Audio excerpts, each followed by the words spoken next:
Honorables congressistes, je vous informe que nous avons la traduction simultanée de nos assises.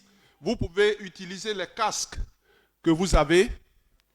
Le canal 1 pour les francophones et le canal 2 pour les anglophones. French speakers 1, English speakers 2. Thank you.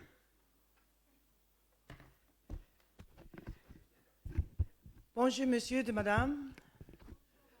Bonne arrivée au Abidjan. Thank you very much, ladies and gentlemen, for being here. And thank you to our MC for the invitation. We'll be starting this morning with panel 4. And the topic of this panel is the contribution of technical and financial partners to the acceleration and implementation of UHC in West Africa. And today we have 3 very distinguished panelists across West Africa, from the World Bank, from the AFC, and foreign partners. And they will be taking us through quite a lot of what we want to be able to discuss today. We have spoken very extensively on the importance of the private sector in achievement of universal healthcare coverage. We also talked about the important role it is for governments to be able to have the informal sector included in this task that we need to do. But today we really want to talk about people who have been with us to support us, financial and technical partners who have supported governments across West Africa. Essentially, we know that access to finance on the demand and the supply side has been a bit of a challenge, and that we do not have enough resources when it comes to healthcare to be able to get to universal health coverage the way we're organized. We also realize that most of the countries have not yet achieved the 15% of their budgets as a budget for healthcare. So it really shows the importance of strategic partnerships with both technical and financial partners, and that interrelation with national health insurance schemes in our various countries. For us to be able to achieve universal health coverage, I'm going to define what WHO says that is. WHO says universal health coverage is when all individuals and communities have access to quality health care without suffering financial hardship. If we look at the sub-region of West Africa, most of our countries, our patients are paying out of pocket. In some cases, they're paying catastrophic out of pocket. They have to make very difficult decisions because there's no financial inclusion or they're not part of the national insurance scheme. It means that a lot more finance needs to come in, and the level of finance as it is right now is way too low. It also shows that as Africa and West Africa, we need to have more developmental assistance. And, if I dare say so, debt relief. Many of our countries are in very high debt, and if we do not have some form of debt relief, this will lead to even more challenges for us in the healthcare space. So today we need to talk about investing more in healthcare, creating equity and efficiency in our healthcare systems. And to be able to do this, we have an incredible team that is going to take us through this. Now, we will start off with asking a few questions. I'm going to ask each of them to give 5 minutes presentation or anything that comes to their mind on this topic. I know, Prof, you have a presentation. Do you have presentations or you speak extempo? Okay, hybrid, okay. So as we go along, I'll ask you to speak first, and then I'll continue with Madame, and then on to our colleague again from the World Bank IFC as we go along.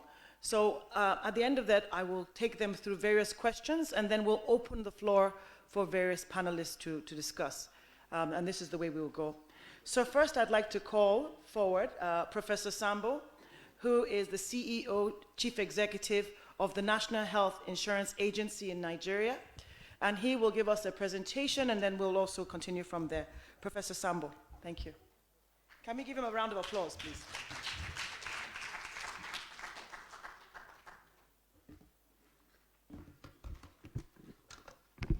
The chair of the session, our amiable Claire,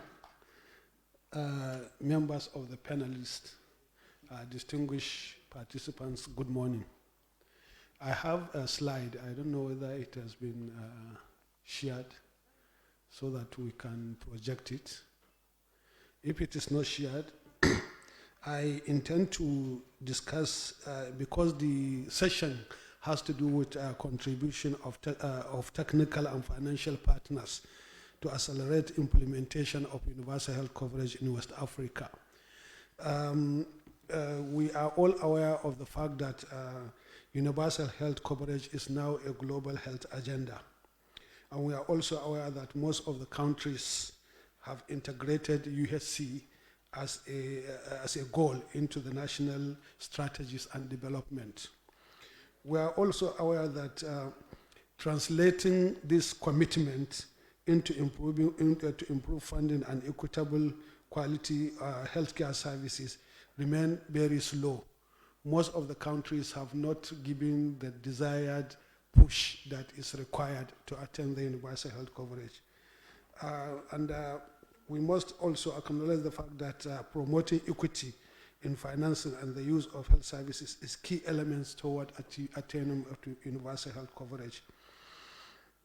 There is no single one-fit-all strategy for attainment of universal health coverage, but many countries are developing models that they feel it is going to be best for their own situation.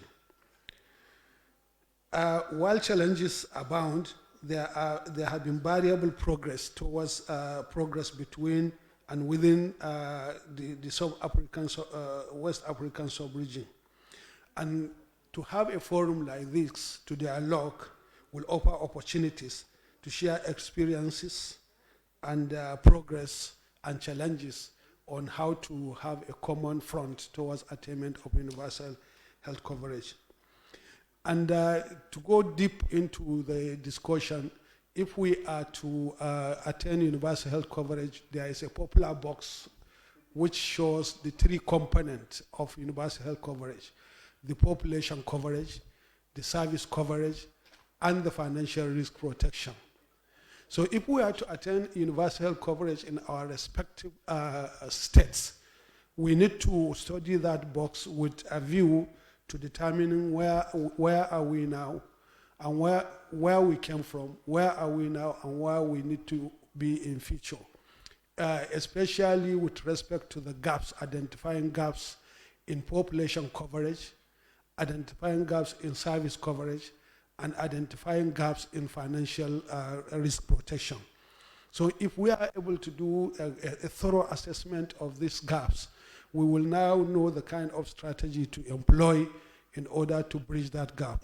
That's why in that magic box of universal health coverage, you see a small box inside a big one, which every section represents how do you push the population coverage, how do you push the service coverage, and how do you ensure financial risk protection.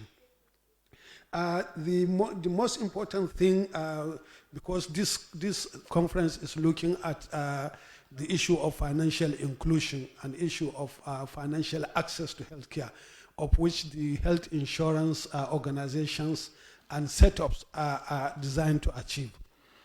From Nigerian perspective, we had a first law of the National Health Insurance in 1999. The law is called NHIS Act of 1999, was grossly limited in terms of the scope of coverage because of the fact that it has only recognized the formal sector social health insurance services. The informal sector was not properly captured into that law. Number two, the law has not even made an allusion to any vulnerable segment of the population. So since 1999, it has been a very strenuous effort to amend the law so that it will have all the level of inclusivity that is required. We have not succeeded until last year, specifically May 2022, when our past president signed into law the amendment repeal law that repealed the National Health Insurance Scheme law and enacted the National Health Authority law. This law has very two critical elements for attainment of universal health coverage. Number one, it makes health insurance mandatory to every Nigerian and any legal resident. Number two, it makes the health insurance, it has recognized the fact that vulnerable segment of the population who have no wherewithal to pay for a contributory services have been provided for in the law. So at the stage we are now, we have the law and we have put in all the mechanisms that will ensure implementation of that law. Part of what we have done is to, one, develop what we call a committee, establish a committee that review the guidelines for operations of the National Health Insurance Authority. Number two, we have established a committee that works on mandatory social health insurance system. And finally, we have set up a committee that work on innovative financing for social health insurance. What does that committee mean? That committee is challenged with bringing innovative mechanism for financing healthcare, especially as it relates to the vulnerable segment of the population. Ladies and gentlemen, I want to quickly say that since the topic of the discussion is the contribution of the financial, technical contribution and financial contribution by partners. So that brings us to the question of who are the partners. Partners can be public partners, and can be public-private partners, and can be partnership with civil society organization, or can be a partnership with other group of people that have interest in the healthcare development and health insurance development in Nigeria. So looking specifically the roles of the partners, we can divide it into so many sub-themes. Number one, in the areas of policy and strategy development, there is no attempt that was made by the National Health Insurance or even the Ministry of Health to want to amend the law or develop any law or develop any strategy without properly incorporating the partners. And therefore, partners have made a very critical role in the area of development of policies and strategies. The private sector, hitherto, the role of private sector has been very limited. But I want to say, without any fear of contradiction, with the advent of HFN and other organizations that are working in the areas of partners, we are now seeing many private sectors being involved in the healthcare delivery services. We are now seeing many multinational organizations in Nigeria and in Africa coming to support the healthcare delivery services. We have seen Dangote, who is currently the richest person in Africa. We have seen Elumelu, all as private sectors coming into the healthcare industry. This commitment and support it spans even in the areas of addressing some of the supply side. We have seen these partners in private sector developing healthcare facilities so as to expand access, physical access to healthcare. We are also discussing with them so that they can begin to adopt what we call adopting a community. What is the concept of adopting a community?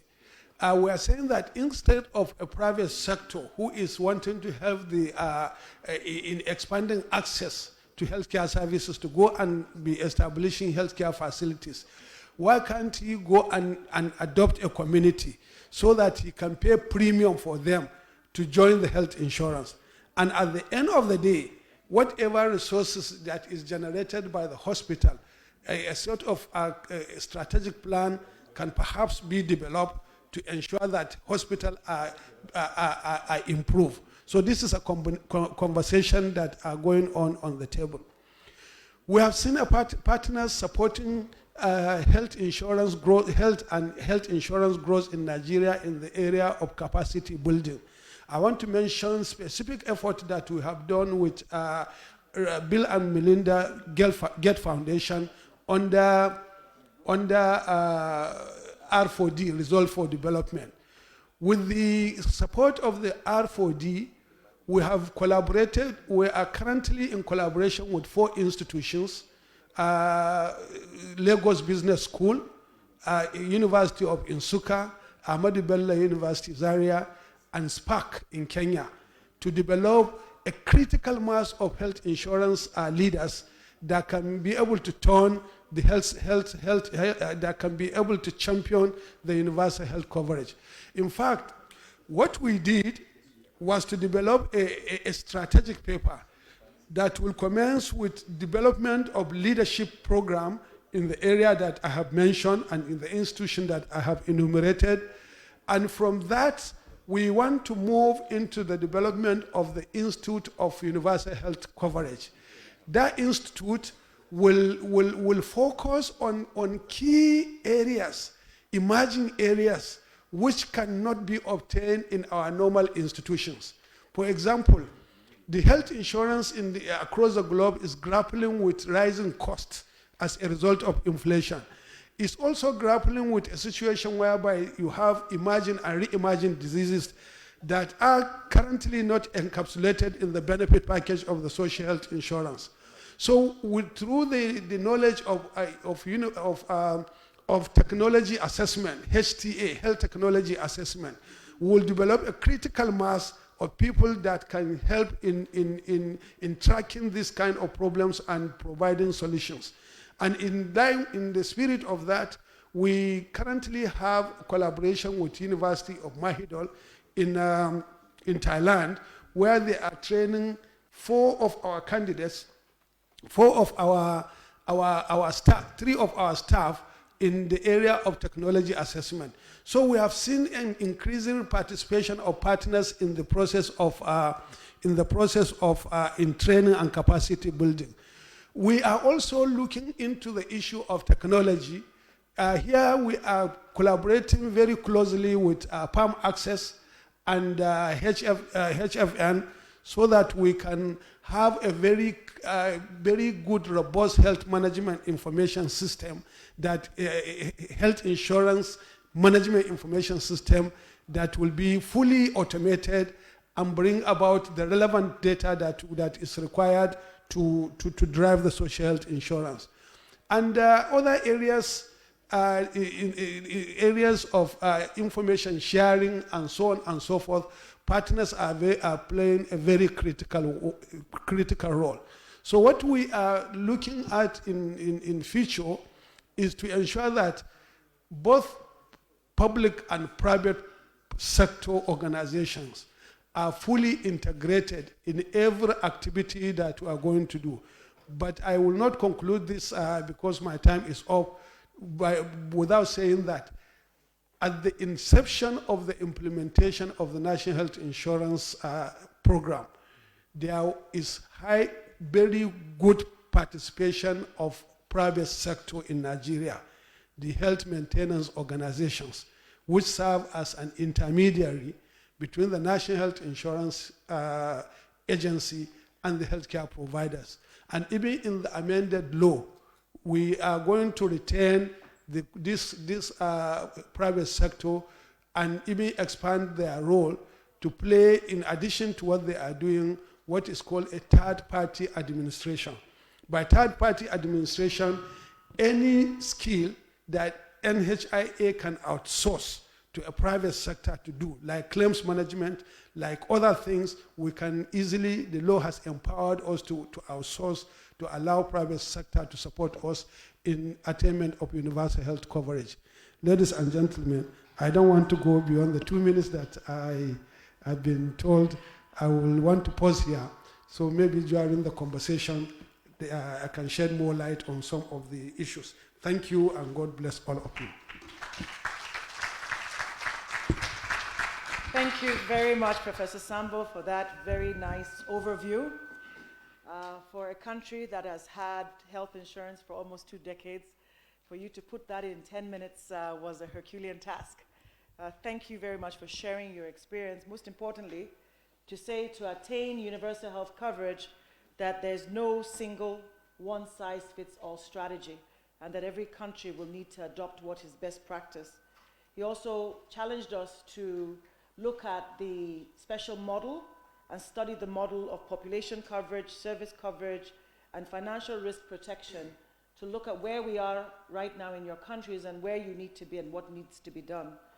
Most importantly, he said, from their experience in Nigeria, that it was important to have a national health insurance scheme that caters for both the formal, informal, and the vulnerable sectors. He also talked about the importance of technology and, most importantly, the critical role that the private sector has to play and the role that the private sector has played in Nigeria through health management organizations, as well as partnerships with Farm Access and the Healthcare Federation of Nigeria to be able to have an integrated health management information system and to be able to analyze the data and take that forward. So thank you very much, Professor Sambo, for that. Can we give him another round of applause, please? Our next speaker I really would like to listen to, she, Dr. Janet Afunde, is the regional representative of Plan International, one of the partners in West Africa, and she'll be speaking on the contribution of Plan International to the achievement of universal health coverage. Madam, you have 7 minutes because we would like some time for questions and answers. Thank you.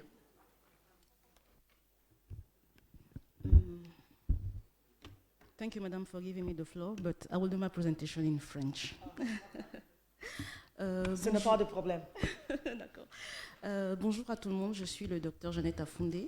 Je suis médecin de santé publique et experte en politique de santé. Et comme Madame l'a si bien dit, je suis la conseillère régionale santé pour le bureau régional de Plan International pour l'Afrique de l'Ouest et du Centre. Plan International qui est une organisation non gouvernementale qui a pour mission de travailler pour les droits des enfants, des adolescents, des jeunes, notamment des jeunes filles et des femmes. Et pour ceux qui ne connaissent pas le Plan International, nous sommes une organisation et nous avons des bureaux dans pratiquement tous les pays du monde, mais particulièrement en Afrique de l'Ouest et du Centre, nous avons 14 pays et en Afrique de l'Ouest 12, un peu partout, sauf en Côte d'Ivoire malheureusement et en Gambie. Alors, l'objectif de cette présentation, c'est de vous parler un peu de la contribution de Plan International pour l'atteinte de la couverture santé universelle, spécialement en Afrique de l'Ouest. Et comme on l'a si bien dit depuis le début, l'objectif de la couverture santé universelle, c'est que tout le monde puisse avoir accès à des soins de qualité. Et si on essaie de voir un peu le contexte d'Afrique de l'Ouest, la plupart des personnes qui sont, on va dire, laissées en arrière et qui ont des problèmes d'accès aux soins sont notamment les enfants, qui sont une cible assez nombreuse dans notre région. Nous avons les jeunes et les femmes. Et ces cibles, qui sont des cibles prioritaires pour la couverture santé universelle, sont aussi des cibles prioritaires pour l'organisation que je représente, d'où tout le travail qui est en train d'être fait au sein de l'organisation pour pouvoir accompagner les gouvernements à l'atteinte de cette couverture santé universelle. Mais Plan International spécifiquement s'est engagé à le faire en soutenant les approches des gouvernements au renforcement des systèmes de santé. Parce que c'est vrai que depuis hier, nous avons beaucoup parlé d'approche stratégique, de qui garde la caisse, de qui on va mettre où, mais on oublie que pour que nous puissions réellement avoir une couverture santé universelle pleine et bien, il faudrait que les systèmes de santé qui sont les nôtres puissent être performants et résilients et faire en sorte que tous nos patients puissent avoir accès aux différents soins et aux soins de qualité. Et pour cela, nous mettons en place un certain nombre de projets, de programmes. Les gens suivent la diapo, donc à chaque fois vous me dites diapo. Ah ok, d'accord, je ne m'étais pas rendu, d'accord, merci. Alors, nous mettons en œuvre un certain nombre de projets et de programmes, diapo suivante s'il vous plaît, qui s'imbriquent un peu avec les différentes dimensions, les 3 principales dimensions de la couverture santé universelle. Et je vais profiter de cette occasion pour mettre en avant un certain nombre de nos projets. Diapo suivante. Le premier projet que je vais succinctement vous présenter, c'est le projet SHOW, qui veut dire Strengthening Health Outcome for Women and Children, qui est un projet qui a été financé par les Affaires mondiales du Canada et que nous avons mis en œuvre notamment au Ghana, au Nigeria et au Sénégal. Et ce projet avait pour objectif d'améliorer l'utilisation des services, notamment des services de santé maternelle et des services de santé de l'enfant, d'améliorer la qualité des soins et surtout le renforcement de la gouvernance. Parce qu'il est notamment important de comprendre qu'on ne peut pas atteindre cet objectif si on n'a pas des politiques qui permettent que nos différents patients puissent accéder à ces services. Diapo suivante, s'il vous plaît. Le prochain projet que j'aimerais mettre en avant, c'était un projet qui a été mis en œuvre au Sénégal durant pratiquement 2 années, qu'on a appelé le projet de lutte contre les maladies non transmissibles. Et dans ce projet, qu'est-ce qu'on a fait? On a essayé de prendre des femmes qui vivaient dans des régions très pauvres et réussir à les regrouper en mutuelles de santé pour qu'elles puissent, elles et leurs enfants, avoir accès aux services de santé et à moindre coût. Et cela a permis notamment d'améliorer l'accessibilité financière de ces populations. Diapo suivante. Le troisième projet que je voudrais mettre en avant, c'est le projet Fonds mondial, parce que oui, il faut le dire, on a un grant avec le Fonds mondial de lutte contre la tuberculose, le paludisme et le VIH-Sida dans un certain nombre de nos pays. Et là, j'ai mis un peu en avant le cas de la Guinée. Et ce projet nous a permis notamment de mettre en place un système disponible de pérennisation de médicaments du VIH, de la tuberculose, et de faire en sorte que les populations des zones assez reculées, notamment les enfants, puissent avoir accès à des traitements préventifs de lutte contre le paludisme. Diapo suivante, s'il vous plaît. Le projet c'est le projet Better Life, qui a été mis en œuvre durant 2 ans au Sénégal et financé par... cofinancé par Plan International et la coopération coréenne, et qui a permis de contribuer à la réduction de la mortalité maternelle dans une région particulière du Sénégal que l'on appelle Louga. Et ce projet nous a permis d'améliorer la qualité des services, améliorer l'accessibilité des services et surtout améliorer les connaissances des populations. Diapo suivante, je vous en prie. Et le dernier projet, c'est un projet qui nous tient à cœur parce que c'est un projet qui est encore en cours, c'est le projet Ma santé, mes droits, qui a pour objectif notamment de contribuer à l'amélioration du système de santé et du système communautaire dans 6 pays d'Afrique de l'Ouest et du Centre. Et les principales cibles, notamment, ce sont les adolescents et les jeunes. Et ce projet, en plus de l'éducation sexuelle complète et de renforcer la société civile pour l'apprentissage sud-sud, il y a un volet très important sur l'amélioration des services de santé adaptés aux adolescents. Et cela va faire en sorte que les adolescents qui sont parfois une cible oubliée de notre système de santé puissent avoir des meilleurs services. C'est vrai que nous sommes encore en train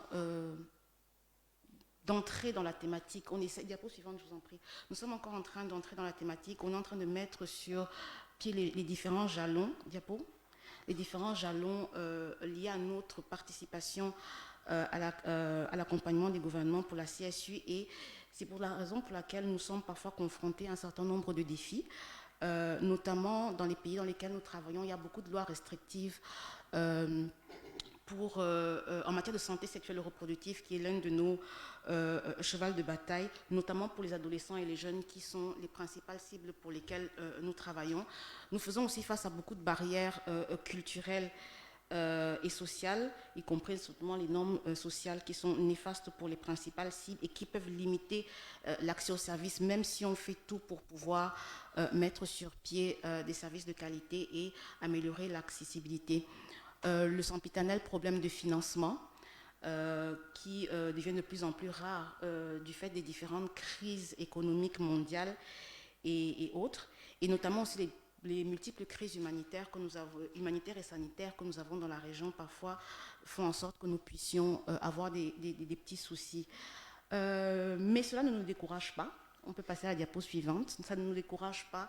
Et c'est la raison pour laquelle en matière de perspective, on se dit, OK, on a commencé, on ne s'arrête plus et on va continuer à soutenir les efforts des différents gouvernements, voir dans quelle mesure pouvoir accroître nos ressources financières pour toujours continuer à accompagner nos différents partenaires gouvernementaux.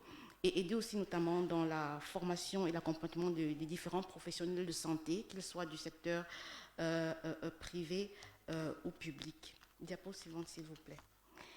Et nous n'allons pas terminer cette présentation sans quand même émettre un certain nombre de recommandations, notamment en matière de santé sexuelle et reproductive, comme je vous l'ai dit dès le départ, qui est le principal cheval de bataille de notre organisation, c'est de faire en sorte qu'il puisse quand même y avoir un accès équitable en matière de services de santé sexuelle et reproductive, notamment essayer de voir comment revoir les lois, qu'ils soient moins restrictifs pour que tout le monde puisse avoir accès à ces différents services.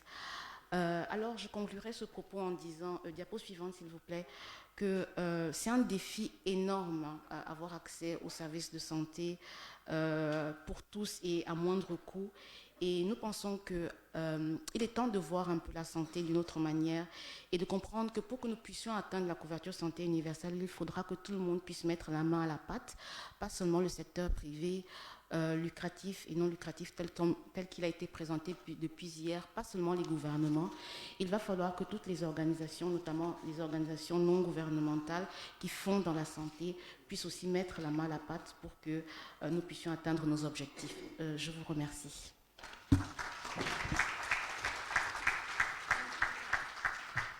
Thank you very much, Dr. Janine, for that very elucidating presentation on some of the critical activities that Plan International is doing across West Africa, working in over 14 countries. The challenge is you have a few more countries to be able to cover.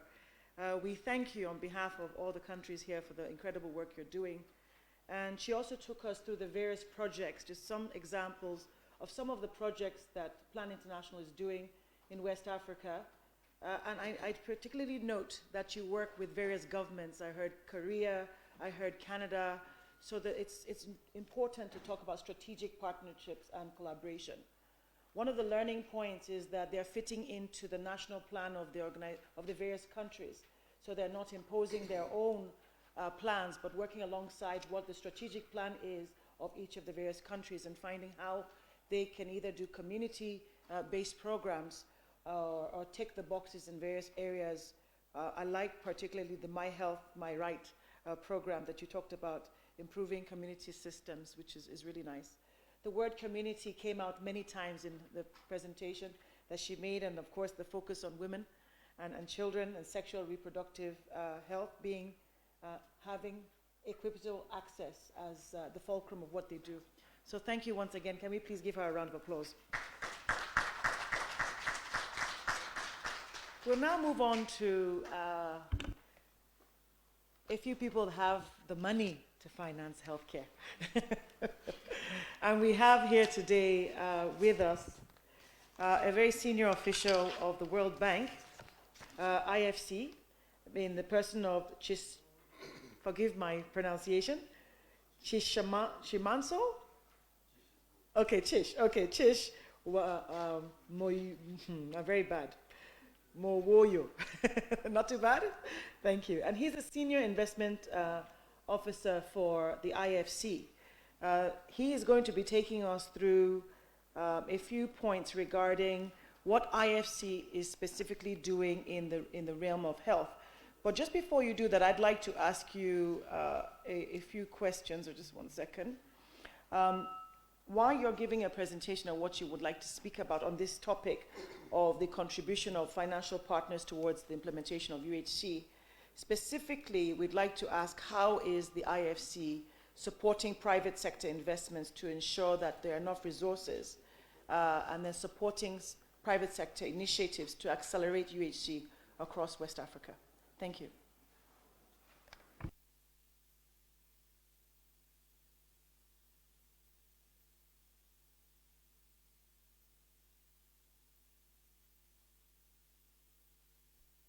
Okay. Good morning, everyone. Let's try that again. All protocols observed. I'll copy what Madam Chair said yesterday. Everything she said, I'm saying today as well. So I don't really have a presentation as such, but I will walk you through how we contribute to not only UHC, but to the entire value chain in the healthcare services, as well as any health-related investments. So we are IFC. We are a sister company of the World Bank. We are actually the only entity within the World Bank that works with the private sector, and we are mandated to invest, either through equity or through loans in the different value chains or different investment sectors that we have. So with regards to health, there are 4 main buckets that IFC invests in. I'll walk you through those.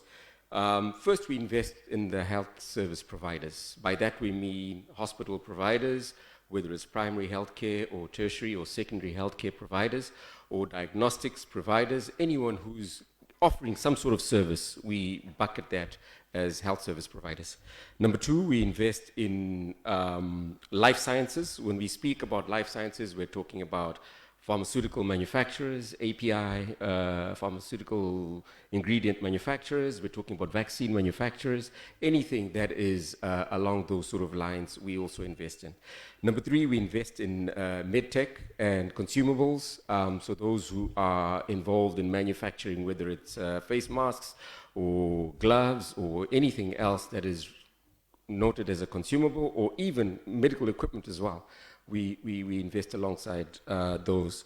And third, we invest in what we call financial intermediaries and HMOs. And I believe for what we've been discussing for the last 2 days, this is where the main focus is. When we're talking about financial intermediaries, we're talking about insurance providers, we're talking about even those that are involved in claims management procedures, anything that is related to the background work that makes, the health care industry work, all the first 3 sectors we spoke about. And in that, we give you a few examples where we've invested here in Africa. We've invested in what we call AMF, which is the Africa Medical Equipment Facility. What we've done there is we've brought together a grouping that involves the OEM manufacturers. So if it's the guys who are manufacturing the imaging equipment, we have them on one side. On the other side, we have the banks and financial institutions. And the banks and financial institutions have traditionally been wary of investing, or rather giving loans to this sector because it's a complex sector. There are many things they need to understand about a business that are not so easy for them to understand. So why we created the Africa Medical Equipment Facility was to ensure that we make a pool of money available through the banks, and we undertake to take some first loss risk. So that makes the banks a little bit more comfortable knowing that some of their losses will be covered, but also making sure we have the OEMs on the other side was also useful, because then they are able to evaluate all the key recipients of some of the money that will be going for allowing purchase of whether it's diagnostic equipment or imaging equipment. And then the other reason why we have the OEMs as part of that facility is one of the biggest issues we have in Africa is not really an absence of diagnostic or imaging machinery. It's what happens after people have bought it. So if we walk into the hospitals today, both private and public, we find a huge graveyard of a lot of diagnostic equipment that is no longer working because there's no maintenance plan that has been in place for a lot of those equipment. So once things break down, people end up buying new ones and leaving what could well be used. And that creates inefficiency in the system, that makes it more expensive for the patient, and that makes it more difficult for more investments. So the Africa Medical Equipment Facility was created for that very reason, to ensure that we can take away some of the pains and the inefficiencies and the increased costs that come when we don't have a clear maintenance plan in place for purchasing of these and maintenance of these equipment. In terms of financial instruments we use when we invest, to answer Madame Claire's question, we can invest equity, that is buy shares in a company. It is not our preferred way of doing things, but we have examples where we've done that. Number 2, we also give loans. And being a development finance institution, that means our horizon for expecting a return is not as aggressive as a normal commercial bank. That means we're able to stay in as an investor or as a loan provider for anything up to from 5 up to 7 or even 8 or 9 years. That is a very important thing because a lot of the things we're talking about, especially when we're looking at launching something as critical as universal healthcare, these things take time. I heard one of our speakers yesterday talking about how it happened in Cote d'Ivoire. I think the law, they first started discussing UHC in 2011. The law was passed in 2014. They only started implementing it in 2018. So if you don't have the right type of financial instruments that can withstand some of these long horizons, then it becomes difficult for some of these interventions that are critical to providing a good base for safety for the population, which is what UHC provides, are dead in the water before they even start. So that's also part of what comes with us. We have a long tenure. We have the ability to be flexible. We have the ability to stay longer than the normal investors can stay. We also can do syndication. We can bring on board other financiers, so it's not always only about us. Our sister organization, the World Bank, is also very useful in especially these innovative structures when we're starting in new industries, because they are public sector facing. They are able to provide some tools that go directly to funding governments or directly to helping put frameworks in place, like regulatory frameworks that we can't do as the private sector investor. But at the end of the day, they are very necessary for these things to go ahead. And I think the good example we have is us all sitting here today. The World Bank supported the starting of all these health networks all across Africa until they are a reality today where there's public-private dialogue to push forward UHC so that there's more equitable access that is affordable and good quality care for the population. So in terms of summing up, what we do in the Health and Education Department of IFC is to ensure that we're increasing the capacity for ordinary people to get good quality healthcare at accessible prices, and we do that by making sure that we are giving the right loans, the right structures, the right flexibility in terms of funding, so that especially these innovative ventures are given a chance to move forward. 3 minutes left, so I'm ending off now. One thing I just want to leave on the table, which is probably important for us to remember as we're launching all these different universal healthcare models around and across Africa, is roles and responsibilities are very important. I think yesterday's discussion sort of touched on that, but I think it's still important that we understand who does what. Just like on a soccer field, it's not everyone who goes to score. There's very clear areas and definitions of roles. So I'll just run through very quickly what we've usually seen and the models we have when we're looking at UHC that have helped us succeed in creating these models. There's an operator. There's someone who's giving a service, whether it's an imaging service, whether it's a diagnostic service. That is usually an entrepreneur. It can also be a government, but the main thing is that they're doing it in a commercially sustainable way. We also have the insurer, or sometimes we have an HMO. They are pretty much creating financial products that are able to allow or afford the patients or the population to be able to have access to equitable healthcare. We have the customers themselves, the patients. They're players on this field of UHC.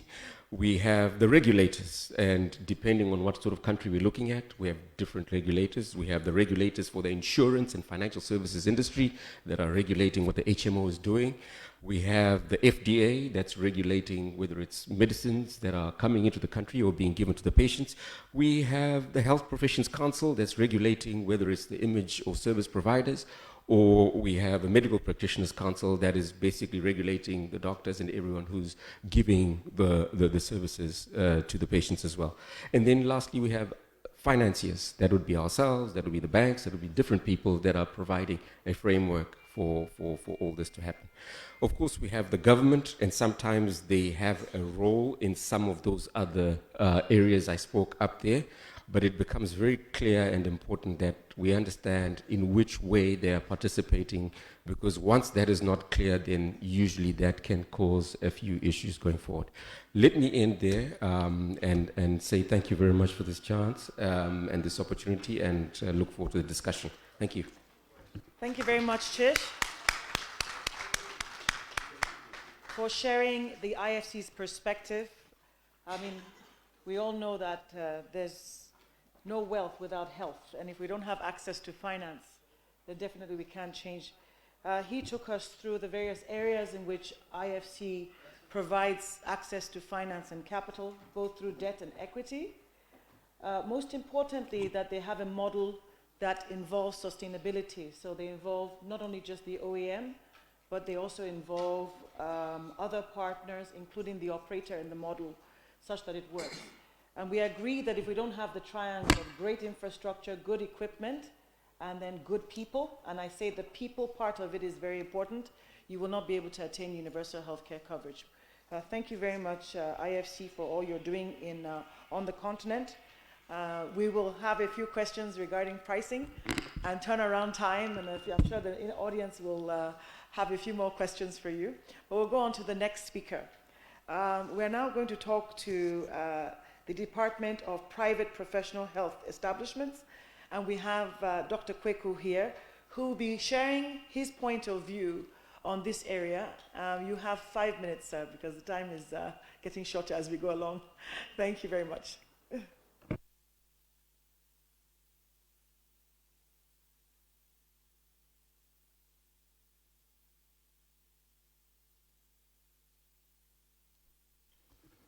Merci madame, bonjour à tous. Je suis Dr Alphonse Kweku, médecin de santé publique, conseiller technique au ministère de la Santé pour la réforme du secteur privé de la santé. Donc je parle au nom de Dr Biti Marie-Joseph, qui est la directrice de la direction des établissements privés et des professions sanitaires, qui a dû se rendre rapidement pour une visite de terrain. Je crois qu'il y a une équipe qui est venue pour cette conférence, qui doit aller voir des centres privés, donc elle a dû se rendre, donc je prends la parole en son nom.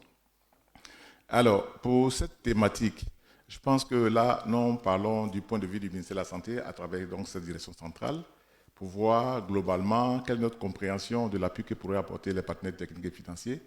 Également, voir quelques cas pratiques exercés en Côte d'Ivoire et en termes de perspectives. Alors, si nous définissons donc la CSU avec deux volets, comme l'accès aux services en termes d'équité, en termes de disponibilité des services. D'accord, ok. Également, en termes de qualité, avec un second volet qui est la protection financière, c'est tellement énorme qu'un seul gouvernement ne peut pas le faire. Donc, il faut qu'il y ait l'appui du secteur privé, c'est le cas de nos interventions actuellement. Également, des partenaires techniques et financiers, le secteur privé dans toutes ses composantes, y compris les parties qui ont accès aux personnes les plus vulnérables. Et donc, si nous prenons en compte cette intervention des partenaires techniques et financiers, qui sont-ils? Je pense que mon interlocuteur a posé la question. Et puis, il faut dire quand même que ces partenaires qui sont multiformes ont des interventions en fonction de leur centre d'intérêt. Ils interviennent en fonction de leurs compétences. Ils interviennent dans des pays. Mais pour nous, au niveau du ministère de la Santé, il faut que ces partenaires s'alignent sur notre vision, sur notre compréhension, sur nos objectifs prioritaires. Et c'est en ce sens-là que pour la Côte d'Ivoire, pour s'aligner, nous avons des documents de référence, le plan national de développement, le plan national de développement sanitaire, et depuis 2021, pour le secteur privé dont nous avons la charge, nous avons développé un plan de développement et d'intégration du secteur privé de la santé, qui englobe, après une analyse, toutes les stratégies qu'il faut faire au niveau de ce secteur privé pour qu'on participe de façon efficace à l'atteinte de la CSU avec toutes ses composantes. Et donc, quand on sait que la situation de la Côte d'Ivoire, nous avons donc énormément de structures privées qui offrent autour de 40% de l'ordre de soins, avec beaucoup de problèmes en termes de régulation, en termes de financement, etc., en termes de ressources humaines. Nous pensons qu'ici, les partenaires techniques et financiers ont un rôle important à jouer pour appuyer donc l'État de Côte d'Ivoire pour pouvoir donc atteindre ces objectifs. Et donc, partant de cela, depuis 2012-2013, la Côte d'Ivoire, notamment le ministère de la Santé à travers l'ADEPS, a bénéficié de l'appui de partenaires techniques et financiers pour un certain nombre de réformes, pour pouvoir donc permettre au secteur privé de jouer sa part et arriver donc à la CSU. Et en termes de réformes, je vais en citer quelques-unes, pas de façon exhaustive. Je pense que nous mettrons l'accent sur la gouvernance au niveau des ressources humaines et sûrement au niveau des finances. Bon, il faut dire que le ministère de la Santé, qui a voulu marquer vraiment son engagement pour les intégrations du secteur privé de la santé, a créé une direction centrale chargée exclusivement de l'intégration et du développement du secteur privé de la santé qu'on appelle l'ADEPS. À côté de cela, il a été mis en place, je pense qu'hier le ministre l'a dit, un cadre de concertation État-secteur privé, logé à la primature, avec un comité de pilotage partenariat public-privé qui s'occupe des questions des partenariats, y compris les PPP en matière de santé. Il a été mis avec justement l'appui des partenaires techniques et financiers en 2013-2014 avec USAID. Il a été mis en place une commission paritaire public-privé au niveau du ministère de la Santé. Cette commission est dirigée par l'ADEPS avec les secrétariats qui sont assurés par le secteur privé pour qu'il y ait un cadre de dialogue et de concertation pour qu'on aboutisse donc à ce partenariat qui puisse avoir un impact sur donc, les résultats en matière de santé pour le pays. Également, il y a d'autres réformes qui ont été faites avec dernièrement l'appui de la Banque mondiale dont nous sommes consultants. Il a été initié des réformes. Premièrement, on a développé pour la première fois en Côte d'Ivoire un document de politique, un document de stratégie qui recadre exactement toutes les actions qu'on doit mener dans le cadre du secteur privé dans ce domaine. Nous avons également appuyé au niveau du ministère de la Santé à la mise en place de la plateforme du secteur privé de la santé en Côte d'Ivoire avec justement l'appui des partenaires qui est USAID West Africa, mais qui a été l'idée par USAID Côte d'Ivoire. À cela, je pense qu'il y a d'autres interventions qui ont été faites et cela nous a permis d'avoir donc quelques résultats, notamment en matière, par exemple, de plateforme publique-privée. Elle a été mise en place, elle fonctionne et permet au privé et le public de se rencontrer. Il y a la plateforme du secteur privé qui existe. Il y a également l'intégration désormais au niveau du secteur privé des programmes spécifiques de santé, VIH-Sida, paludisme, tuberculose, avec des partenaires, ACPCI, avec le financement du Fonds mondial, de la KDOV concernant la planification familiale. Nous avons également désormais, en matière de données, grâce à l'appui d'un partenaire qui est la Banque mondiale, un data center unique pour toutes les données au niveau du ministère de la Santé qui est en finition. Et d'autres réformes sont appuyées donc par les partenaires techniques et financiers. Nous avons également des appuis en termes de renforcement des capacités, et également des réformes en ressources humaines. Pour les ressources humaines, il faut dire que c'est un aspect important, surtout pour le secteur privé. Et justement, c'est à ce niveau qu'on pense qu'un partenariat public-privé, ou bien même l'intervention des partenaires, pourrait aider le secteur privé à pouvoir donc réformer donc, ses agents. Alors, en termes de perspectives, qu'est-ce que nous disons? La Côte d'Ivoire est ouverte à l'appui des partenaires techniques et financiers pour l'appuyer, quelles que soient les formes. Mais nous disons qu'il faut s'aligner sur nos documents de référence. Et ici, concernant notre direction, qui est le secteur privé de la santé, on a développé un plan stratégique d'intégration et de développement du secteur privé de la santé, avec 4 orientations stratégiques et 15 axes. Le plan, il est disponible, il est évalué à plus de 600 milliards. Il a commencé en 2021, il est mis en œuvre par la partie nationale, par certains partenaires qui nous accompagnent, mais nous pensons que les partenaires devraient pouvoir nous aider, intégrer ce plan et nous aider donc à développer le secteur privé afin que nos populations puissent avoir accès à des soins de qualité. Je vous remercie. Wow, thank you very much, Dr. Krapu. For somebody who is representing someone, he sounds like he was the main person. This was really informative. A lot of take-homes from his presentation. I think most of all, for me, is the fact that they have a dedicated department that deals with the private sector. Please, can we give Ivory Coast a round of applause, please? And this is something that I think all of us in the private sector need to advocate if we do not have it in our various countries to do. And I think Ivory Coast has really shown the leadership here. I know several of us have this, but not only do they have the department, but they're working alongside various partners, USAID, World Bank, for various reasons: capacity building, institutional strengthening, making sure they can have the right reforms in place, but they're allowing their partners to work with the country's strategy. And that is very important, that the donors or the partners do not come in and tell them what they want to do, but it's more about the government working in a co-creative way, co-creating what needs to be done to be able to move the country forward. This is really brilliant. Thank you very, very much. He also talked about the importance of data and that they have a single port for all the healthcare data, which means that they'll be able to do analytics and have more informed decision-making in the countries. This is a destination that all our countries want to get to, and I want to wish you luck.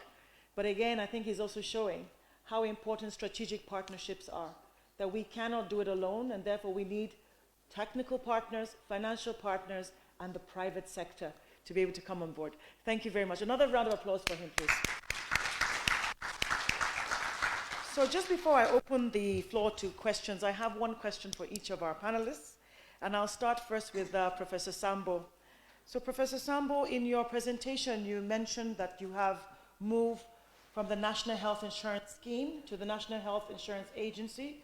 And in this, you have a brand new law which is governing what you do. Now, healthcare insurance is mandatory in Nigeria. However, we also know that we have a very high degree of poverty and informality in our country. So based on what you've heard today and what you know, what kind of support would you say that the NHIA in Nigeria requires to scale and increase the coverage through partnerships and make sure that we can get to the poor and vulnerable parts of our population? Thank you. Thank you very much. I alluded to the fact that the new law is all-encompassing, and it has put the country in a trajectory of attainment of universal health coverage by making the law mandatory and the provision of the vulnerable group funds. One of the major challenges of implementation of health insurance in Nigeria and other developing countries is the issue of poverty. Ideally, the population where health insurance will be very good for implementation is where you have large chunk of the population being able to contribute. But if you have a reverse situation whereby the population of poor is outweigh the population of the rich, the financing of health insurance is very daunting. The tax is very daunting, and we have to survive. And I want to believe that a lot of issue of creativity and innovation will have to come into play. If you are talking about mobilizing resources for the poor, you have to go outside the box. And that's why the issue of innovative healthcare financing is coming. So we need innovative healthcare financing to be able to generate more resources to cover for the poor. Even before you even address the innovative financing, we have to look at the fundamental issues that borders on the political economy. How do we get our economists to design economic blueprints that will take Nigeria and Africa or developing countries from the doldrum of poverty to the level of prosperity?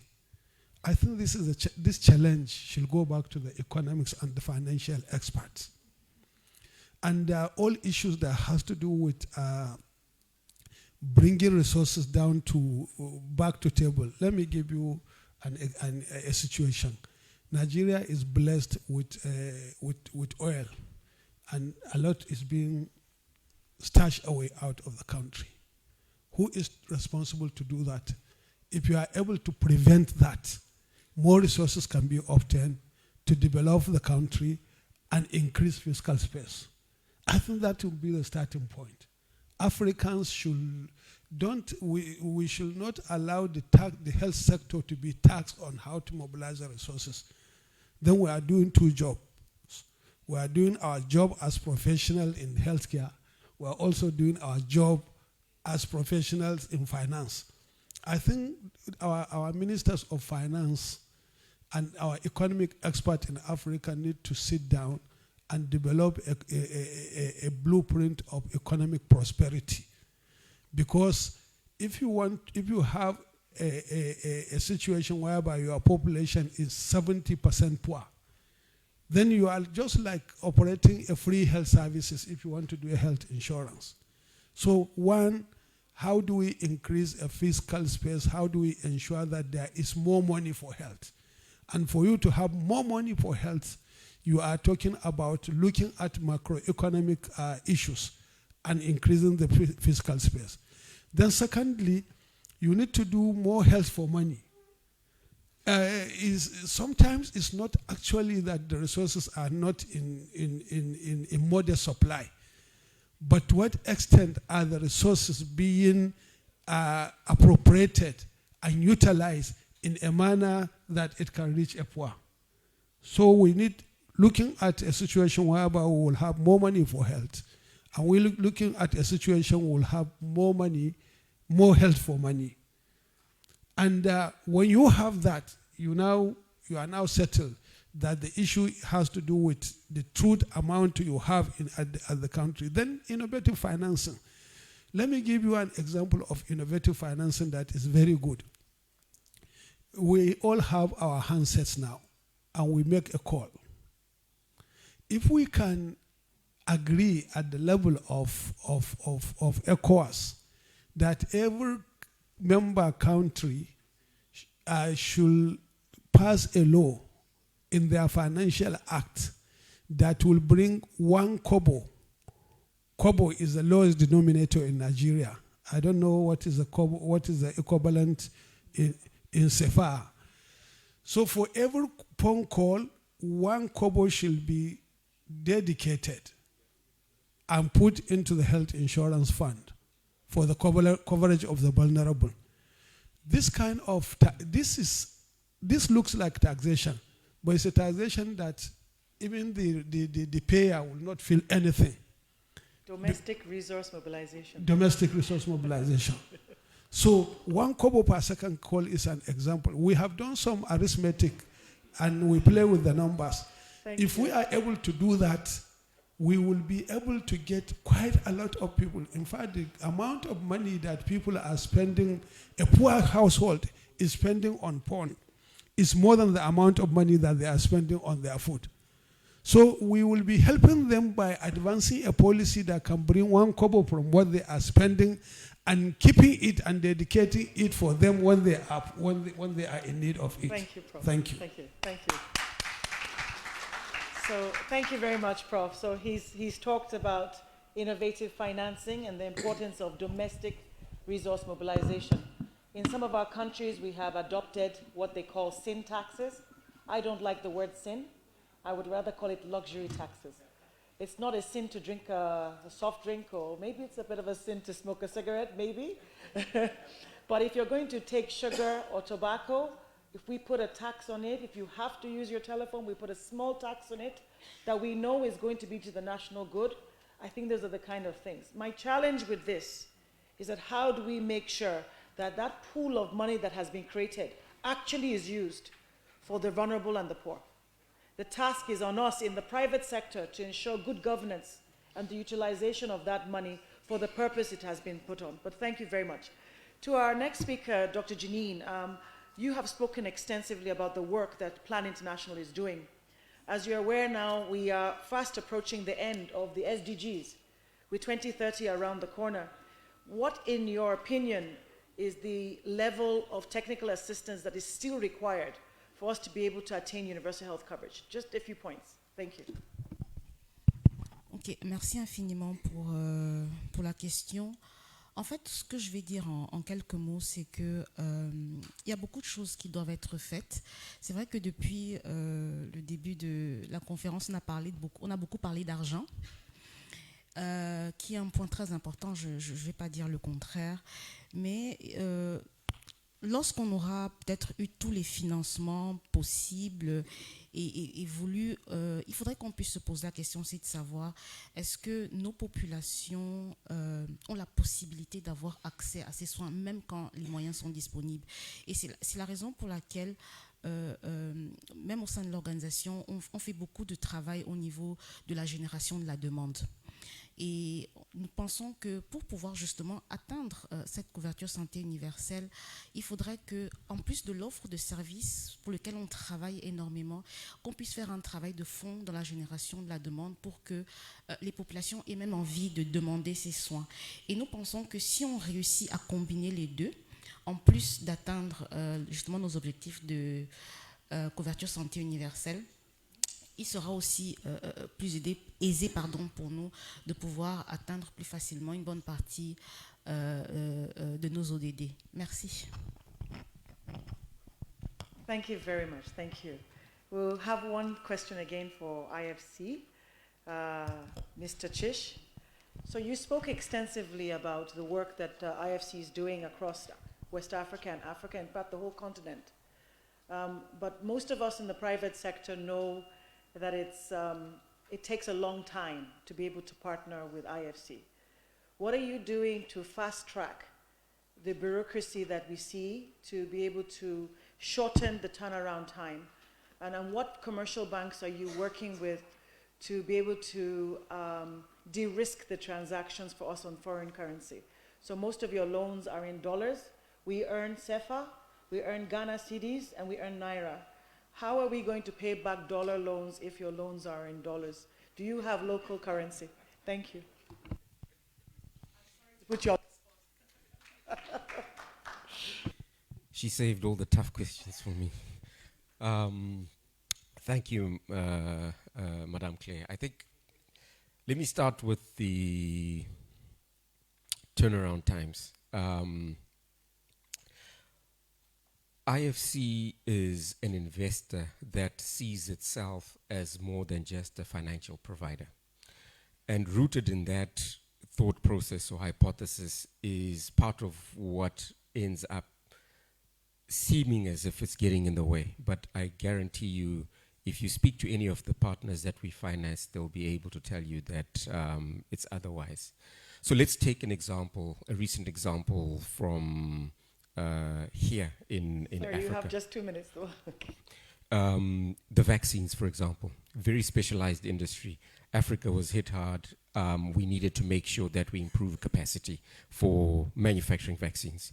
When we looked at the different people we're helping to finance on vaccines, take, for example, IPD in Senegal, we use our industry specialists who themselves are people who have worked either for Sanofi or for key vaccine companies to come and help us create a strategy that ensures that when the investment is finally made, because it looks like we're investing in just building, it's not buildings, it's also capacity, it's also technical expertise.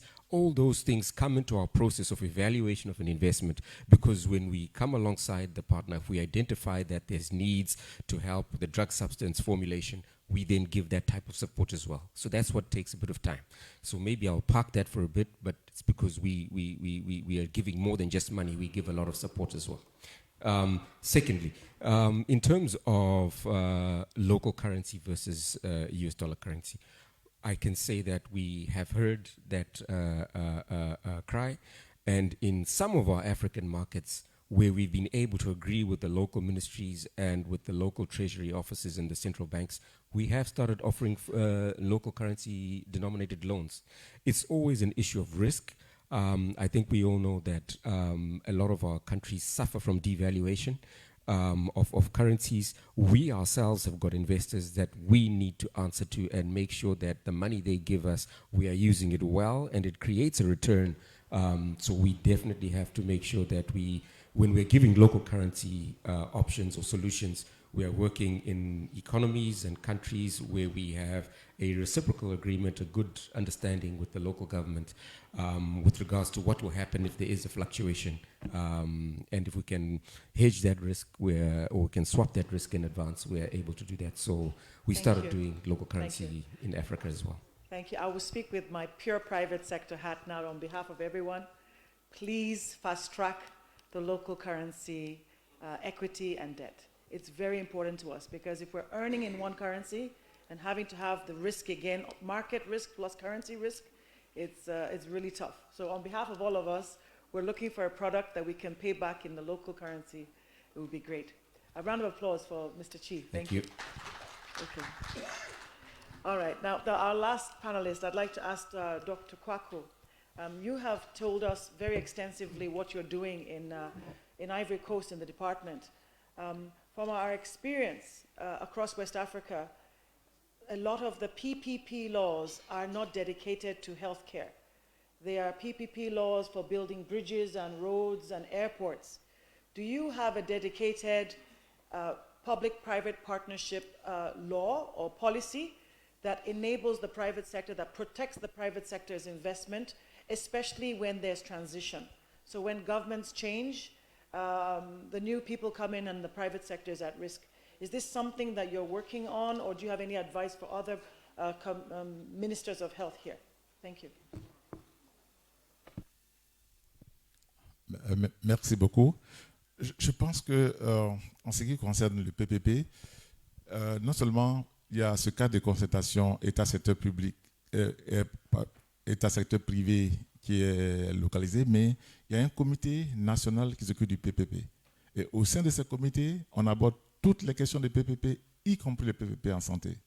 Par exemple, dans le cadre du nouveau projet de la Banque mondiale qui va être initié à partir de la semaine prochaine, il y a un gros volet qui concerne les presses, les pôles régionaux d'excellence sanitaire, dont M. le ministre a parlé hier. Et au niveau de ces pôles régionaux, il va y avoir des PPP qui concernent les laboratoires, les radiologies, etc., pour que le secteur privé puisse prendre sa part pour donc appuyer au niveau local le renforcement du système. À cet effet, par exemple, pour les premières réunions, ces réunions se sont tenues avec la cellule technique PPP, qui est vraiment la structure nationale qui encadre tous ces partenaires publics-privés. Et donc, en dehors des partenariats publics-privés qui n'ont rien à voir avec la santé, ceux de la santé sont inclus, et donc cette institution au niveau national est là donc pour garantir la sécurité des investisseurs. Et je pense que cette approche pourrait être conseillée à certains pays. Merci.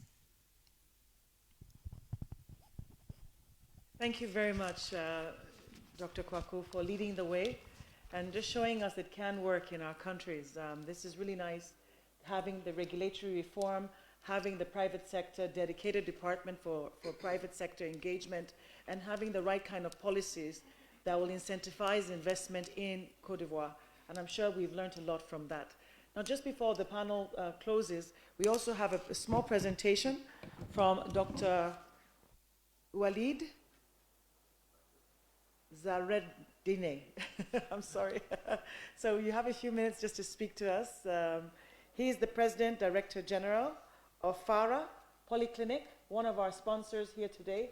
And I understand it's one of the largest private sector hospitals in Côte d'Ivoire. Dr. Walid. Madame la Présidente, Monsieur le Président du PS-PSCI, Dr Boguifo est Président du Comité d'organisation, Mesdames et Messieurs les représentants des délégations étrangères, chers confrères, Mesdames et Messieurs, honorables invités, je suis Dr Walid Zareddine, je suis médecin, je suis pédiatre de formation et je préside le groupe FARA. Aujourd'hui, mon intervention se situe au niveau de la présentation du groupe et sa contribution dans le développement du secteur de la santé, du secteur privé en Côte d'Ivoire. Le groupe FARA est un groupe qui est très jeune, qui existe depuis pratiquement 6 à 7 ans. Il est ambitieux, il est courageux. L'objectif principal de notre groupe, c'est de pouvoir fournir des soins de haut niveau et des prestations de qualité pour toutes les populations vivantes en Côte d'Ivoire et puis dans la sous-région. Pour ce faire, nous avons défini des axes d'action et de développement. Nous citons aujourd'hui, je vais parler de 6 axes assez rapidement pour ne pas prendre beaucoup de temps.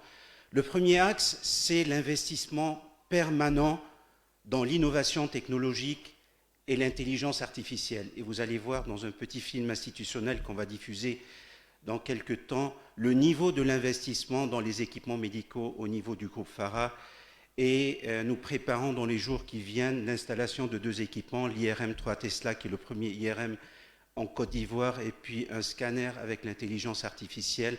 L'une des caractéristiques de cette intelligence, c'est qu'il permet d'avoir de meilleures images avec un niveau de radiation minimal.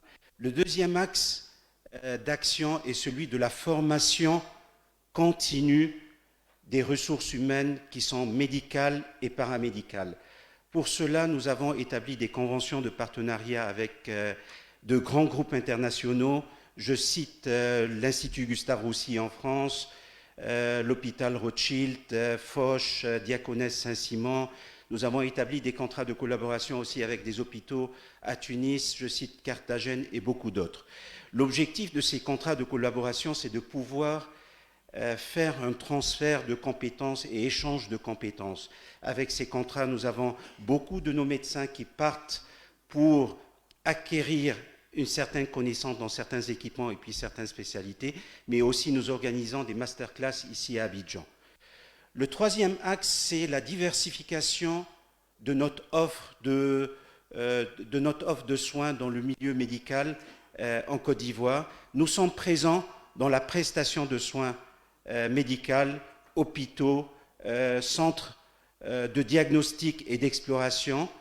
Le deuxième point, c'est l'industrie pharmaceutique. Nous préparons un très grand projet dans l'industrie pharmaceutique et ce projet comporte 6 lignes de production, 2 lignes de production de sérum, les grands volumes, les petits volumes, et 4 lignes, 2 lignes d'OSD qui sont les formes de comprimés, et puis une ligne de sirop et une ligne de sticks qui sont les sachets.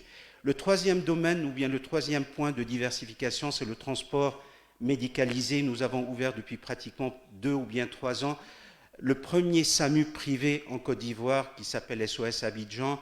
SOS Abidjan qui a commencé à Abidjan et aujourd'hui est présent dans pratiquement toutes les villes de l'intérieur, Yamoussoukro, Boaké, Korogo et San Pedro, pour avoir une couverture à 100% de tout le territoire national.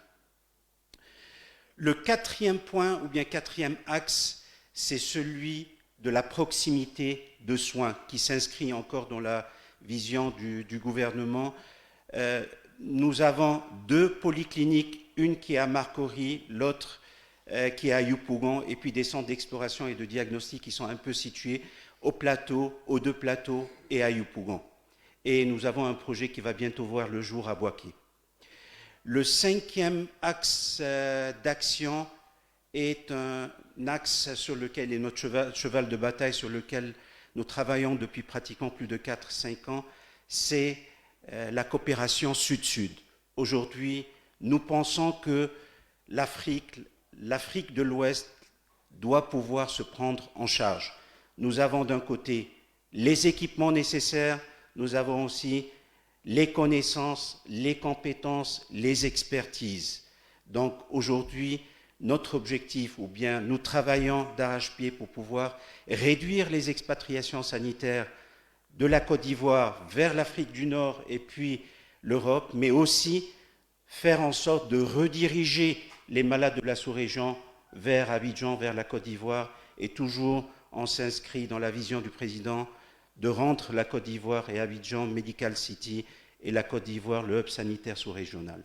Le dernier axe ou le dernier point, et j'ai beaucoup entendu parler depuis hier et même aujourd'hui, c'est le PPP. Docteur Kouakou, il y a un énorme travail qu'il faudrait qu'on fasse aujourd'hui. Je pense que c'est un sujet sur lequel les autres secteurs sont beaucoup avancés, mais au niveau de la santé, il reste beaucoup à faire. On est toujours au stade de réflexion, mais je pense qu'il y a quelque chose à faire. Et hier, j'ai retenu une phrase de la présidente, Madame Claire, qui disait « On ne veut pas être au menu, on veut être à la table pour participer à l'organisation et à la planification de ce secteur qui est un secteur quand même très prioritaire dans nos régions. » Je vous remercie et nous allons visualiser le film institutionnel de la polyclinique Farah. The video at the end of Yes, the of course, session, no if that's okay. Thank you very much, Dr. Wali, for this presentation. We will take his presentation at the end, maybe during one of the breaks because of the time. But thank you for sharing what FARA is doing, a young but very dynamic hospital group doing manufacturing as well as services. So I'm just going to open the floor where we're actually out of time, but for 2 questions. Just 2 questions there. Any questions? Okay. Any lady? Because I only see 2 gentlemen. Okay, I'll take the lady on the right. And, okay, I'll take both of you, Ricardo and the gentleman there. I'll start with the lady. Forgive me, ladies first. Please, can we have a microphone? Or if you don't mind, you can come up. Okay. Excusez-moi, could you? help to give her the microphone. Thank you. Please keep your question very short.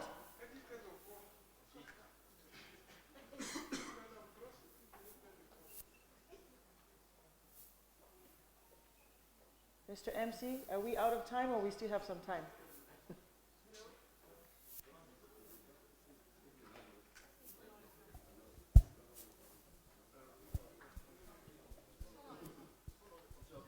Still okay, okay. Please go ahead, thank you. Thank you. Hello, I have a question for IFC. Do you have mechanisms like blended finance that value social impact and inclusivity of healthcare projects? Because we've been talking about universal healthcare coverage. Just one last question. Yeah, go ahead. Pour donc la CMU, quelle est la part de ressources donc dans les pays au Nigeria et en Côte d'Ivoire? Quelle est la part de ressources qui est dédiée à la prévention? Parce qu'on voit que beaucoup de structures dans la pyramide sanitaire qui doivent dédier du temps et des ressources à la prévention se tournent vers l'offre de soins. Est-ce qu'il y a des mécanismes incitatifs pour que les structures continuent à faire de la prévention? Merci. Okay, we'll take 3 questions and then they can answer after that. To Ricardo, the advisor for the West African Private Healthcare Federation. Please give him the microphone, s'il vous plaît.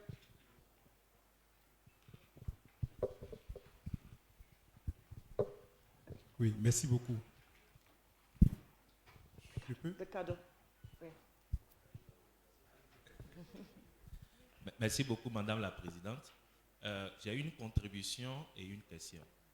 La contribution, je voudrais juste rappeler à nous tous ici que personne ne viendra nous développer. Il n'y a personne qui viendra nous développer. Cela veut dire quoi? Chaque franc ou chaque dollar qu'un bailleur apporte dans un pays, il revient au pays. De bien utiliser ce dollar-là, je crois que le Dr Amin Taker avait dit ça hier, comment utiliser ce 1 dollar-là pour ne plus avoir besoin de 2 dollars demain. Si on peut retenir ça, je crois que tous nos problèmes de financement vont trouver à 60% solution.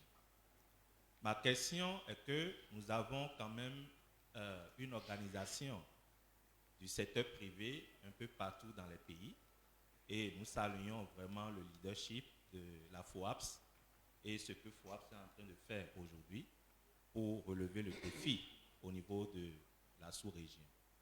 Alors, nous avons parlé beaucoup de barrières. On dit souvent, oui, on ne peut pas financer le secteur privé, on ne peut pas les aider. C'est des gens qui ont déjà de l'argent. Mais n'oublions pas que quand nous considérons la FOAPS, c'est une association. C'est bien des gens qui ont de business individuels, qui se sont mis en association et ensuite fédération.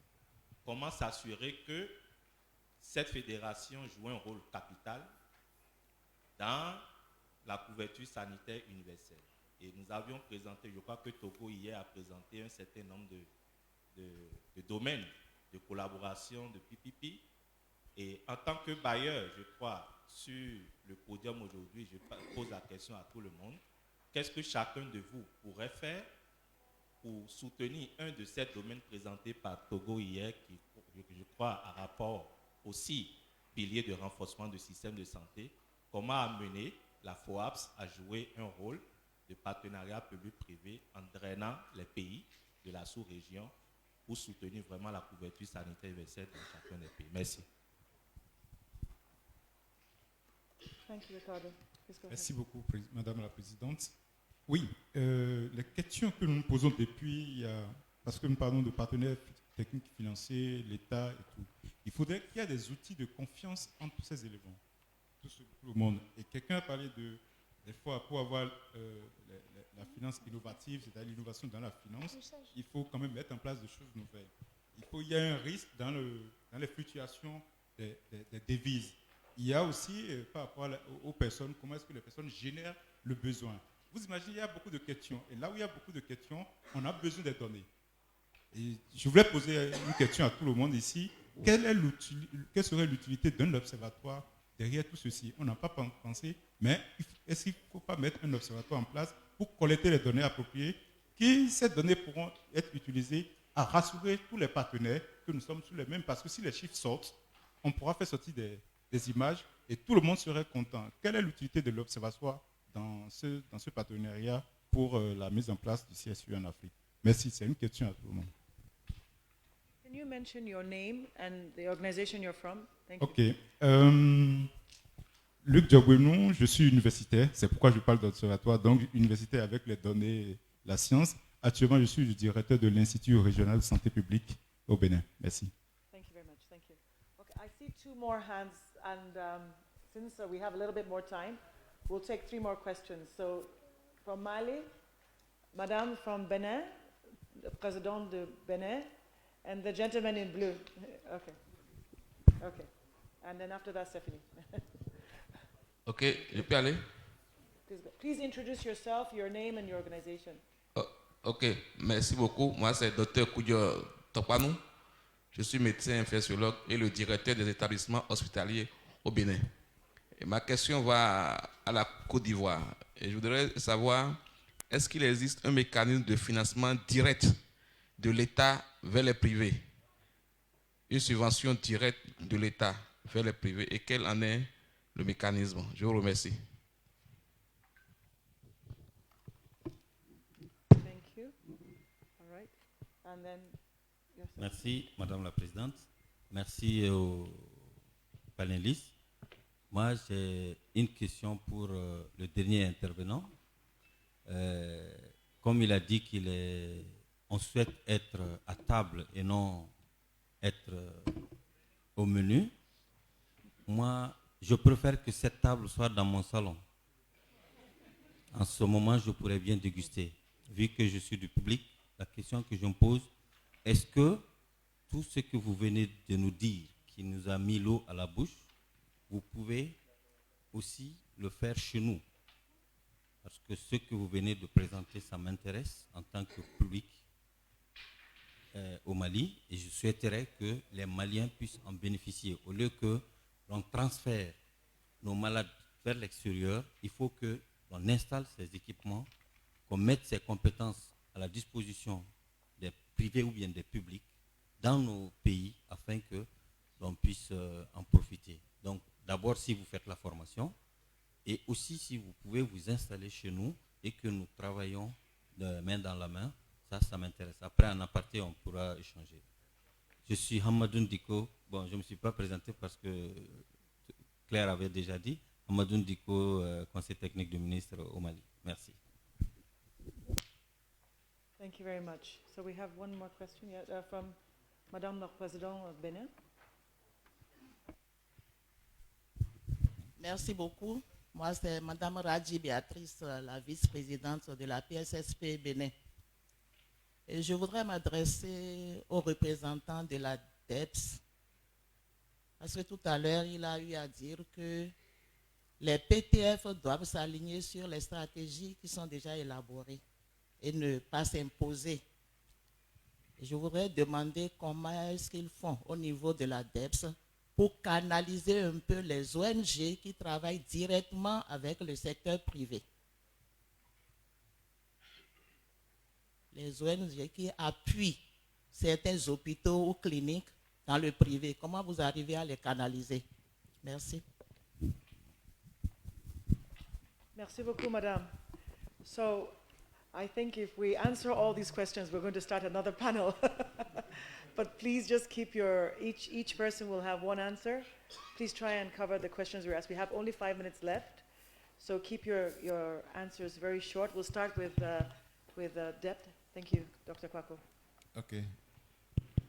Merci.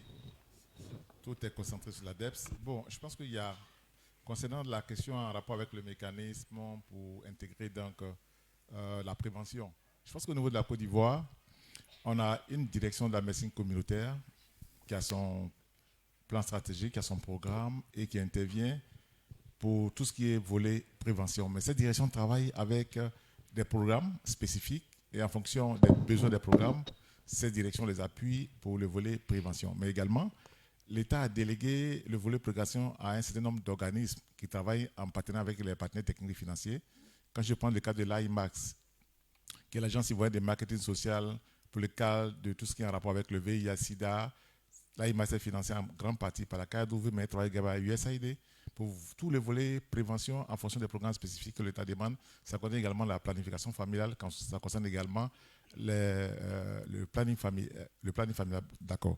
Donc, ça veut dire qu'il y a une direction, des directions au niveau national, mais il y a des partenaires qui ont un rôle délégué qui les accompagnent dans ces sensibilisations, dans ces préventions.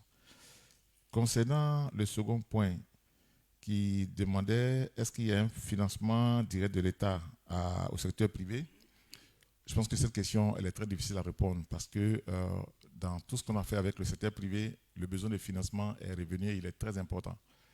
Financement direct, je peux dire quelques structures, notamment celles qui ont une convention de services publics avec l'État, qui ont notamment certaines structures en Côte d'Ivoire, qui ont un budget, un apport de l'État pour les activités de santé, mais ce budget, on le sait tous, s'amenuise au fil des années.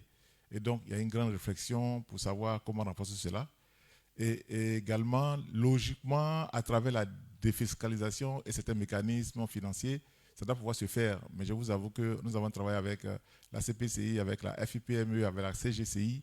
Ces volets, même s'il y a des tests qui existent, ne sont pas vraiment mis en œuvre de façon efficace. Donc, il y a des travaux à faire pour arriver donc à ces résultats en termes de financement.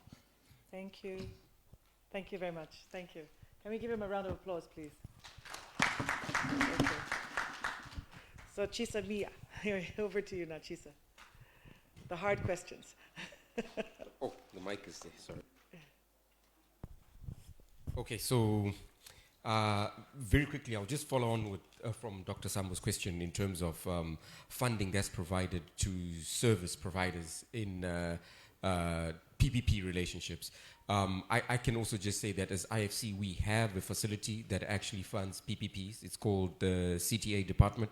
And what that does is it uses the structures that are there to ensure that as long as there is a clear offtake agreement, if you are providing a certain service to a state hospital or to any other universal healthcare coverage system, and we can understand how your business operates, we're able to finance that. So we can also talk separately with regards to some of those structures. Then the question on blended finance. So we do have quite a few different options for blended finance. In some of the examples that we've got for West Africa, for example, for IPD vaccines, we gave them a grant. They needed what we call project preparatory funding. So before the factory was built, they still needed to do feasibility studies to understand what size factory are they building, what type of machinery do they need, what competencies do they need.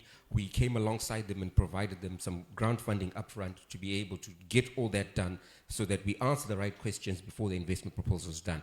We also offer multilateral insurance guarantee options through our sister company called MEGA.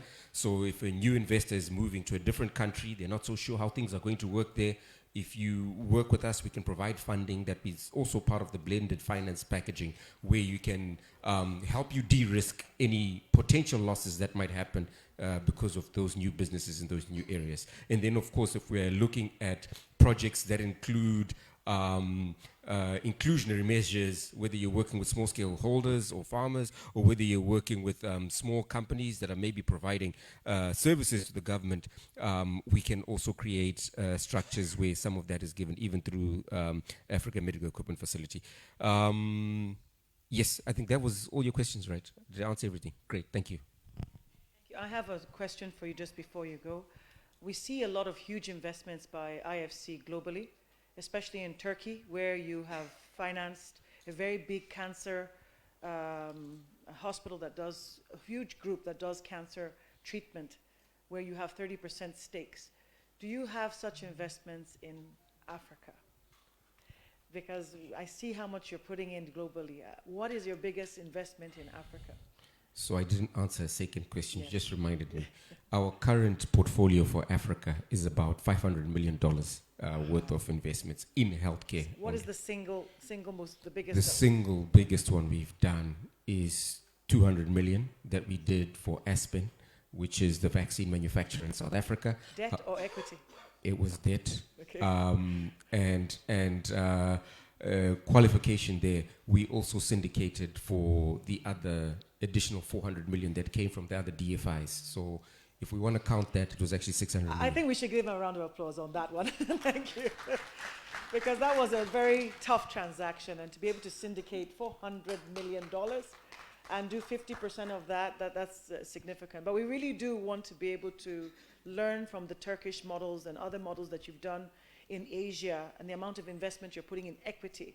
And when we think about our countries, even what our colleague here has said, we have a huge growing market here of non-communicable diseases, especially on cardiovascular and cancers.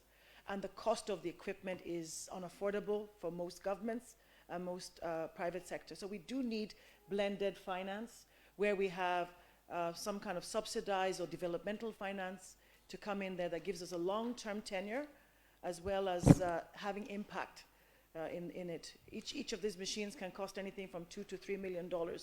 And I know that I'm seeing Dr. Umar shaking his head there that this is a big challenge. So we really would need to see more impact and more inroads to IFC to shorten the bureaucracy, because we are private sector, we're always in a hurry.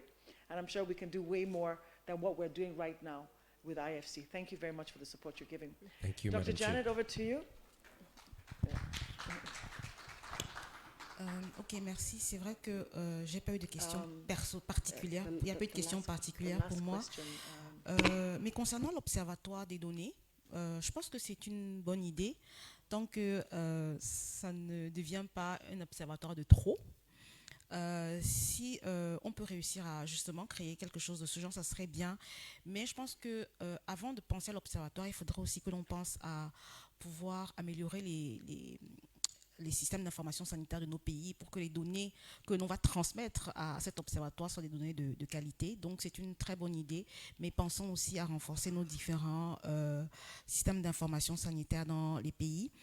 La question sur la contribution des partenaires techniques et financiers, je me dis que c'est une question assez compliquée. Qu'est-ce qu'on peut faire de façon individuelle? C'est difficile à dire. Je pense que c'est chaque pays. En fait, on devrait apprendre à s'asseoir ensemble, faire des stratégies ensemble et décider ensemble qui fait quoi, où et comment. Je pense que là, ça serait quelque chose de bien. Et c'est vrai que la question a été posée à monsieur le directeur qui n'a pas eu l'occasion de répondre sur les ONG. Bon, je travaille pour une ONG, donc je pense que l'une des astuces, c'est peut-être que les différentes ONG, avant de s'installer dans un pays, ont des autorisations qu'elles doivent signer, doivent recevoir des autorisations. Et peut-être que l'une des choses à faire, c'est que les différentes ONG puissent signer des MOU avec le ministère de la Santé. Ça permet déjà de voir quel est l'angle d'attaque de cette ONG, avec qui il travaille, et ça permet de juguler un certain nombre de choses. Ce n'est qu'une proposition parmi tant d'autres. Je vous remercie. Thank you very much, madam. Thank you very much. Let's give a round of applause. And the final panelist for today, Professor. Over to you, Prof. Okay, thank you very much. What specific things that we can do with established private sector, like Healthcare Federation of Nigeria and other organizations like them in other countries?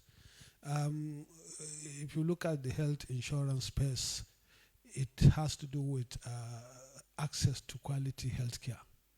And the health insurance agencies are supposed to organize people to strategically purchase healthcare for them, and that purchase will take care in the healthcare facilities. So we need to see great involvement of these private sectors in establishing a very good healthcare facilities that have relevant equipment, relevant commodities and drugs. This is where private sector has a lot of confidence. So Healthcare Federation of Nigeria and other private sector can participate in that. And if you look at even our model of health insurance in Nigeria, we have a private sector component, the health maintenance organizations. other countries should also exploit, looking at the private sector in developing a private social health insurance scheme, because ours is a thriving economy.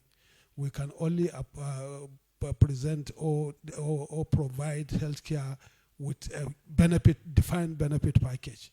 And beyond what benefit package can public health insurance can provide, there should be a supplementary which private sector can provide. And even within the operations of the private of the healthcare industries, there are emerging technologies that private sector have a lot of competence. We can partner with them through public-private partnership to see how they can add value to what we are doing. So these are the areas that I think private sector can work conveniently with the public sector to be able to attain universal health coverage without any encumbrances. I think I have. Thank you very much, Prof. Ladies and gentlemen, I'm sure you've agreed with me that this has been a brilliant panel. Can we please give our panelists a round of applause? It seems to be a conversation that we could keep on going, but we have to, all good things must come to an end. So just before we go, I will try to summarize what we've done as some of the key takeaways. First and foremost, we talked about the importance of strategic partnership. We need to be able to work with our partners who are either technical partners that help us with reforms, with policy and implementation, or financial partners giving us access to finance.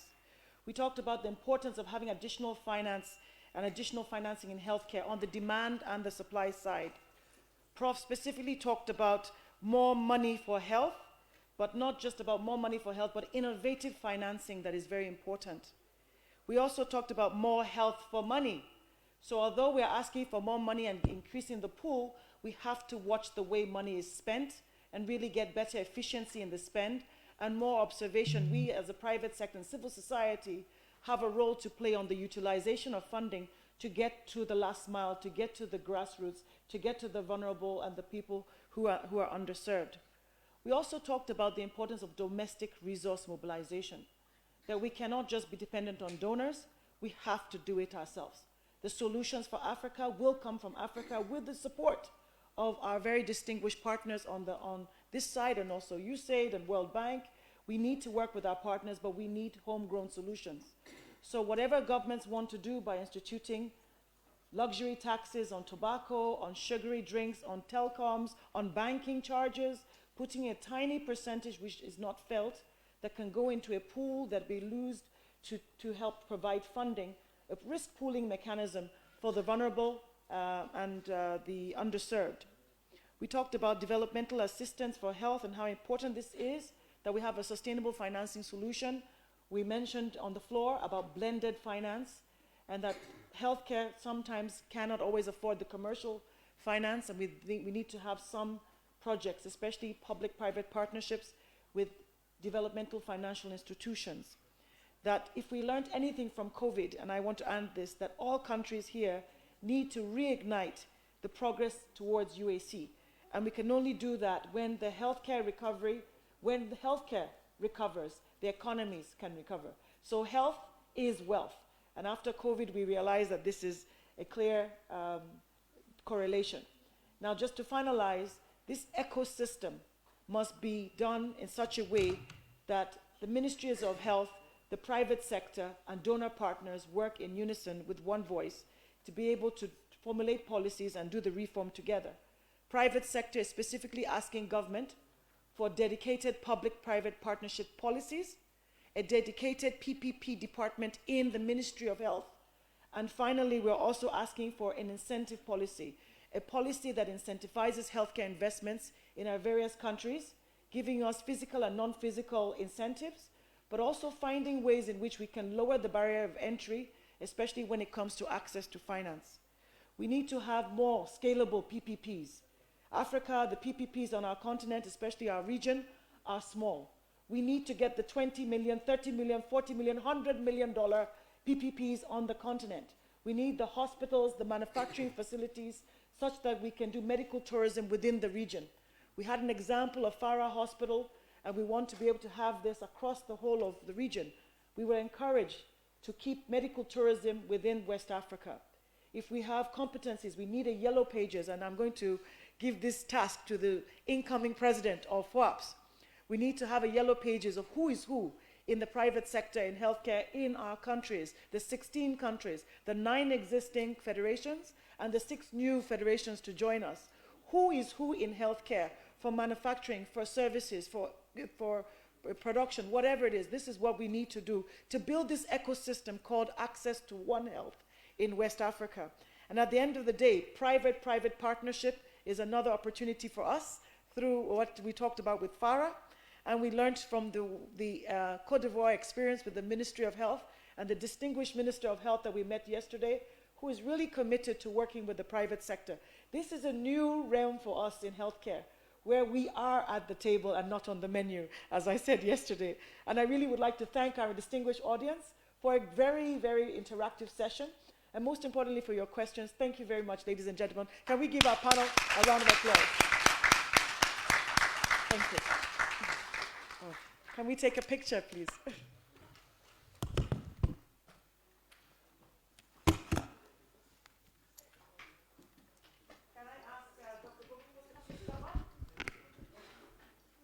Honorable congressiste, vous voudrez bien saluer Madame la Présidente du FOAPS, Madame Claire.